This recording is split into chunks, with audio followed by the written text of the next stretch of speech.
తెలంగాణలో రాజకీయాలు రోజురోజుకు రసవత్తరంగా మారుతున్నాయి.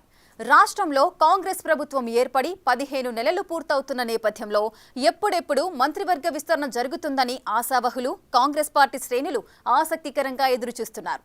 అయితే మంత్రివర్గ విస్తరణ ప్రక్రియ అంతుపట్టడం లేదంటున్నారు. మంత్రిత్వ శాఖల భర్తీకి ఏఐసీసీ పచ్చజెండా ఊపినట్లు ప్రచారమైతే జరుగుతోంది. అయితే విస్తరణ ఎప్పుడు జరిగినా తమ శాఖలను మార్చాలని సిట్టింగ్ మంత్రులు అధిష్టానంపై ఒత్తిడి తెస్తున్నారన్న ప్రచారం ఆసక్తికరంగా మారింది. మరోవైపు పనితీరు ఆధారంగా కొందరు మంత్రుల పోర్ట్ఫోలియోలు మారుస్తారంటున్నారు. ఇంతకీ ఆ అమాత్యులెవరు? తెలంగాణ కేబినెట్లో భారీగా ప్రక్షాళనకు అడుగులు పడుతున్నాయట.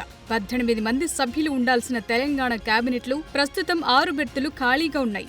ఆ 6 పదవుల కోసం చాలా మంది నేతలే రేస్లో కనిపిస్తున్నారు. రాష్ట్రంలో కాంగ్రెస్ ప్రభుత్వం ఏర్పడి 15 నెలలు పూర్తవుతోన్న నేపథ్యంలో ఎప్పుడెప్పుడు మంత్రివర్గ విస్తరణ జరుగుతుందని ఆశావహులు, కాంగ్రెస్ పార్టీ శ్రేణులు ఆసక్తికరంగా ఎదురుచూస్తున్నాయి. గత కొంతకాలంగా కేబినెట్ విస్తరణ అంశంపై కాంగ్రెస్ అధిష్టానం పలు దఫాలుగా చర్చలు జరుపుతూనే ఉంది. కొత్తగా వచ్చిన తెలంగాణ కాంగ్రెస్ ఇన్ఛార్జ్ మీనాక్షి నటరాజన్ కూడా రాష్ట్రంలోని కీలక నేతలతో వ్యక్తిగతంగా భేటీ అవుతూ పరిస్థితులపై ఆరా తీస్తున్నారట. దీంతో మంత్రివర్గ విస్తరణ విషయంలో అధిష్టానం ఓ నిర్ణయానికొచ్చిందని చర్చించుకుంటున్నారు. ప్రస్తుతం రాష్ట్రంలో ఖాళీగా ఉన్న కేబినెట్ బెర్తులు ఎవరెవరికి కేటాయించాలన్న దానిపై హైకమాండ్ ఓ నిర్ణయానికొచ్చిందంటున్నారు. ఖాళీగా ఉన్న స్థానాలను భర్తీ చేయడంతో పాటు ఇప్పుడున్న మంత్రుల శాఖలను కూడా మార్చే దిశగా కసరత్తు జరుగుతున్నట్టు చెప్తున్నారు. పనితీరు ఆధారంగా కాంగ్రెస్ హైకమాండ్ మంత్రుల శాఖల మార్పులు, చేర్పులు చేయనున్నట్లు ప్రచారం జరుగుతోంది. తనకు ఇచ్చిన శాఖలపై సీనియర్ నాయకుడు ఉత్తమ్ కుమార్ రెడ్డి అసంతృప్తితో ఉన్నారన్న ప్రచారం చాలా కాలంగా కాంగ్రెస్ వర్గాల్లో వినిపిస్తోంది. ఉత్తమ్ దగ్గరున్న పౌర సరఫరాలు, ఇరిగేషన్ శాఖలు వేరొకరికి ఇచ్చి వేరే కీలక శాఖలను ఆయనకు ఇచ్చే దిశగా చర్చలు జరుగుతున్నాయట.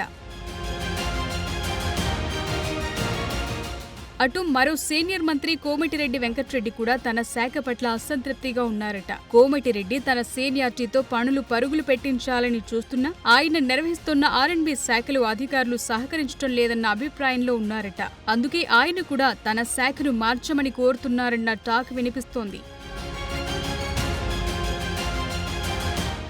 మరోవైపు తెలంగాణలో ఎక్సైజ్ శాఖ పనితీరుపైన ప్రభుత్వ, పార్టీ పెద్దలు అసంతృప్తితో ఉన్నారంటున్నారు. ఆ శాఖను చూస్తోన్న జూపల్లి కృష్ణారావు దగ్గరున్న ఎక్సైజ్ శాఖను మరొకరికి ఇచ్చే ఛాన్స్ ఉందంటున్నారు. అలాగే ఇప్పుడు మంత్రుల దగ్గర అదనంగా ఉన్న శాఖలను కొత్త మంత్రులకు ఇవ్వటానికి ప్లాన్ చేస్తున్నారట. ప్రస్తుతానికి కేబినెట్లోకి 4గురినే తీసుకోవచ్చంటున్నాయి ఏఐసీసీ వర్గాలు.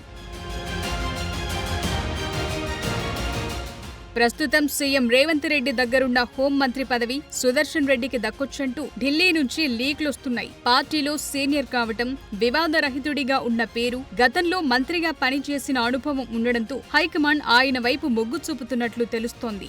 మరి మంత్రివర్గ విస్తరణపై ఎప్పుడు క్లారిటీ వస్తుందో, శాఖల మార్పులు, చేర్పులు ఎలా జరుగుతాయో కానీ ఈ విస్తరణ తరువాత కూడా 2 కేబినెట్ పోస్టులను ఖాళీగానే ఉంచే ఛాన్స్ ఉందంటున్నారు.